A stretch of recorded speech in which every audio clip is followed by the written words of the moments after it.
TCS లాంటి ఒక పెద్ద కంపెనీ ఇలా చేస్తుందని ఐ నెవర్ ఎక్స్‌పెక్టెడ్. స్టోరీ ఏంటో చాలా జాగ్రత్తగా చెప్తా. పూర్తిగా వినండి.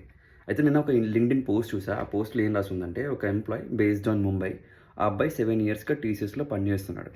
పని చేస్తుంటే లాస్ట్ ఇయర్ ఒక ఎమర్జెన్సీ లీవ్ ఉందని చెప్పి ఎమర్జెన్సీ లీవ్ తీసుకున్నాడు. వాళ్ళ నాన్నగారు ఐసీయూలో ఉన్నారని చెప్పి. అలా చేసినప్పుడు ఆ అబ్బాయికి టీసీఎస్ ఏమో ఫోర్స్డ్ రెసిగ్నేషన్ చేయించింది. ఏంటంటే you are no longer servicing to us అని చెప్పి. ఇప్పుడు అలా చేసినందుకు 7 ఇయర్స్‌గా అబ్బాయి ఎంప్లాయ్‌మెంట్‌గా ఉన్నాడు కదా!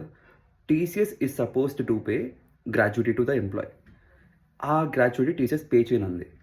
అప్పుడు వెంటనే ఈ అబ్బాయి union ministry of labour laws దగ్గరికెళ్ళి కంప్లెయింట్ ఫైల్ చేశాడు.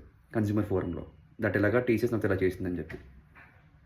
నౌ వాళ్ళు స్ట్రిక్ట్ యాక్షన్ తీసుకొని టీసీఎస్‌కి చెప్పారేంటంటే you have to pay the employee 7 years of gratuity.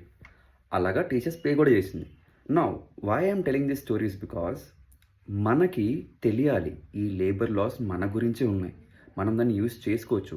Because India లాంటి కంట్రీలో లే ఆఫ్స్ అనేవి, ఫోర్స్డ్ రెసిగ్నేషన్స్ అనేవి, ఇలాగా డ్యూస్ ఉంచడం అనేది చాలా కామన్. బికాస్ నేను కూడా కార్పొరేట్ ఎంప్లాయీ కాబట్టి చెప్తున్నా. మనకి ఇలాంటి యాక్షన్స్ తీసుకోవడానికి మనకు అధికారం ఉంది. So please be aware of such laws and రేపు ఎప్పుడైనా మీతో కూడా ఇలా జరిగితే డెఫినెట్‌గా ఎళ్లి ఫైల్ చేయండి, కంప్లెయింట్ చేయండి. Now share this to someone who really needs it. Thank you so much for watching. By.